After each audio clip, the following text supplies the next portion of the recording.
Yo, what's up mga kaibigan? This is I2K po again. Ngayon nagbabalik ho tayo para magbigay ng reaksyon at komento. At nandito naman tayo sa channel ni Banat Kapanig TV. Kaya simulan na natin guys. Let's go! Ito ang balitang pinag-uusapan ngayon sa social media. Mga pulis na sangkot sa 990 kilo case, kakasuhan na. Former President Rodrigo Roa Duterte, kailangan ang expertise, sabi ni Senator Robin Padilla. SILG Secretary Benhur Abalos ibinunyag na marami pang sangkot na mga pulis sa bawal na gamot. Pero bago ang lahat mga kapanig, kung bago ka pa lamang sa aming channel, Guys, sa lahat ng di pa nakasubscribe kay Banat Kapanig TV, mag-subscribe na po mga kaibigan at huwag nyo kalimutan mag-subscribe dito sa akin channel. Ituloy ulit natin guys. ay huwag kalimutang i-like, share, subscribe at i-click ang notification bell para mas maging updated ka palalo sa lahat pa ng bagong video na i-upload namin. At ito na nga mga kapanig, mga pulis na nakita sa CCTV footage ng 990 kilos bypass operation sa Maynila, kakasuhan na ng DILG. Sa loob ng 10 araw ay malalaman na kung Ang laking tulong talaga pag may mga CCTV talagang hindi sila makakaligtas sa makatakas sa ginawa nilang anomalya.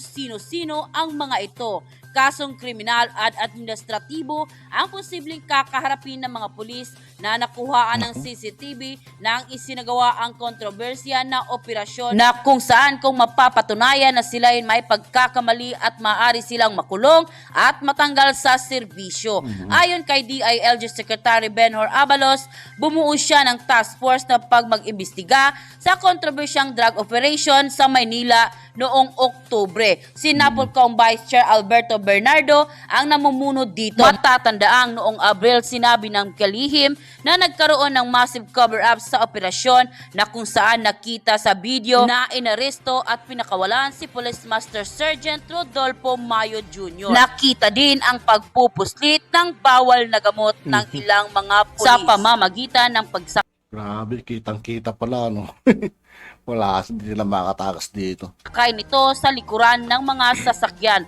mula sa nakumpiskang 990 kilos na bawal na gamot na nagkakahalaga ng 6.7 billion pesos. Nagbibigay din ng pahayag Pero yung presyo nun guys, 6.7 billion. Yung presyo ng drugs na yun.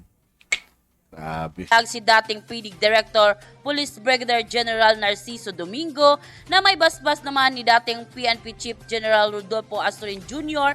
ang pagsasagawa ng follow-up operation gamit si Mayo. April 15 naman naglabas ng report ang SIDG 990 sa pamamagitan ni Police Major General Eliseo Cruz na nagsasabing 49 na mga pulis ang karamihang membro ng PDEG ang sasampahan na ng kaso. Samantala, ayon kay PDEG Director Police Brigadier General Paro Antonio Olaguera, nadagdagan pa ang mga bilang ng mga tauhan ng PDEG na inalis sa pwesto. Mula sa 97 na inalis sa pwesto noong May 12 sa taong kasalukuyan, umabot na ito ng 117 noong May 19, 2023. Sabi ni Olaguera na sisiguraduhin ito na walang bahay na walang mansa ang maiwan sa PDEG at kailangan di umano na malinis ang hanay sa PDEG at nagpapatuloy ang mahigpit na pagsasala nito sa mga tauhan. Nasa 1,000 na ang sumailalim sa refresher course para di umano ito sa kabutihan ng mga pulis at sa hanay ng mga pulis.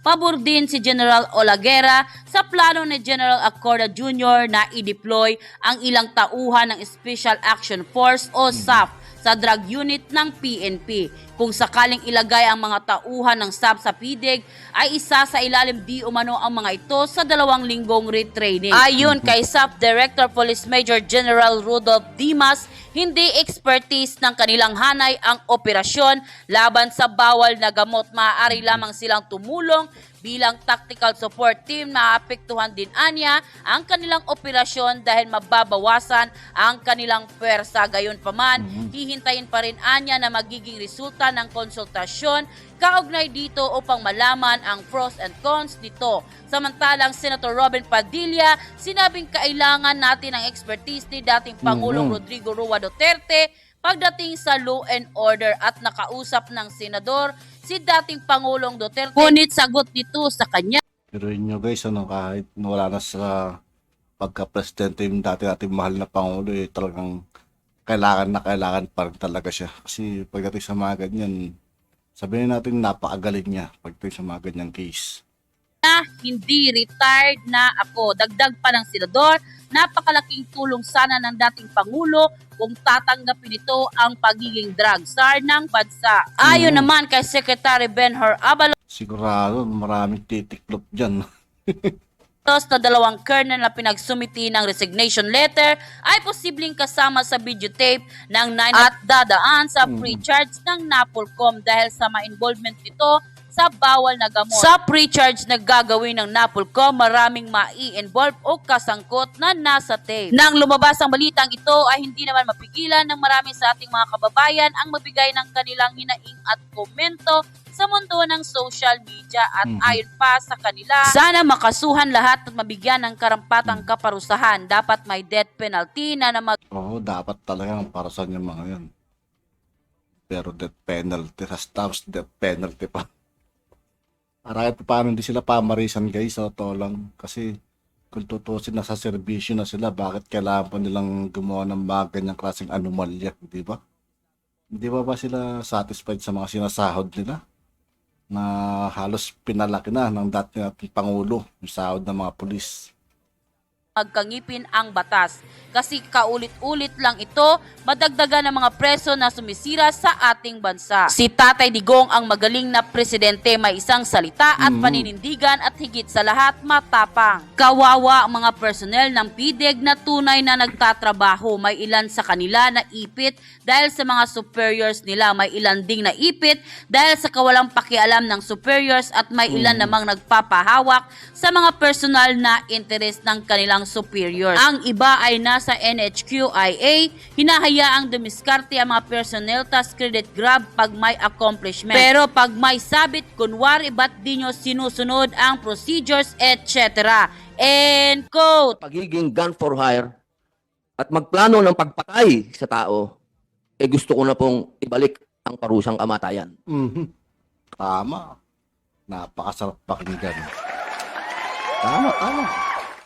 Kasi buhay na ang kinukuha ng mga taong yun. Kami rin po ay nag-file uli ng bill para naman sa mga pulis sa PNP na papasok sa droga ay mabalik uli ang parusang kamatayan. Ito pong pinag-uusapan natin. Alam niyo po, galing na po kami sa mga sunod-sunod na hearing, na pagdinig. Isa pong patungkol sa mga gun for hire na ang mga layers ay mga dating militar at kakutsaba ang pulisya. Sumunod na hearing namin, droga na naghahalaga ng mahigit na 6 na bilyong piso na ang mga pasimuno ay mga law enforcement, mga PNP. Ngayon, hearing na naman namin patungkol sa smuggling. Mga mahal kong kababayan, saan na tayo patungo? Napakasakit pong isipin na uwi na tayo sa panahon na ang mga suspects natin at ang mga salarin ay yung nasa law enforcement. Mga kababayan, itong pinag-uusapan natin ngayon, smuggling, ibig sabihin nito, kabuhayan ng tao. Kabuhayan ng magsasaka. Bigas, asukal, sibuyas, tabako. Hindi ako naninigarilyo. Nung araw, malakas ako manigarilyo. Pero pati sigarilyo. Nagbabayad naman ng tax itong mga ito. Pero pinapapasok pa rin natin yung smuggling. Saan ba ho ako papunta? Dito po sa mga panukalang batas, gusto nating higpitan. Gusto nating may makulong. Alam nyo, ako ho ay nag-file ng bill. Una, para sa mga ex-military o sa mga tinatawag nating trained personnel na kapag pumasok sa pagiging gun for hire at magplano ng pagpatay sa tao, gusto ko na pong ibalik ang parusang kamatayan. Dapat lang. Kami rin po ay nag-file uli. Dapat lang talaga na ibalik ang parusang kamatayan. Tawagin death penalty. Para kahit paano magkaroon sila ng takot na gumawa ng masama. Mga kahindik-hindik dito sa ating bansa. Bill para naman sa mga pulis sa PNP na papasok sa droga ay mabalik uli ang parusang kamatayan. Ngayon, sabi nga po ng ating, pwede pong makinig itong dalawang ito sa Bureau of Customs dahil para po sa inyo to. Excuse me, busy ba kayo? Baka busy kayo. Binabaliwala yung pagsasalita ng mahal nating senado na si Robin Padilla, guys. Binabastos nila.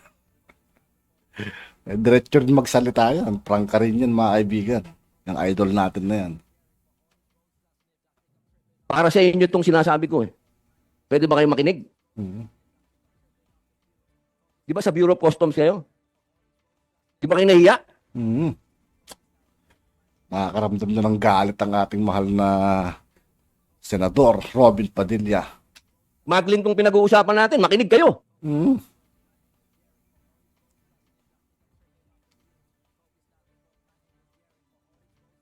Magsasaka ang mga nahihirapan dito, kabuhayan ng mahihirap na tao.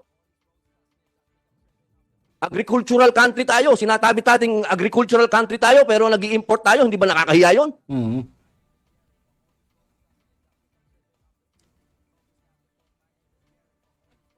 Law enforcement kayo. Pinamumugaran tayo ng smuggling. At hindi ako, sa tingin niyo ba, masaya ako na life imprisonment lang kayo? Magbibigay ako ng panukalang batas na kayo dyan sa Bureau of Customs na kapag kayo napatunayan na involved dito sa smuggling, dapat kamatayan din kayo.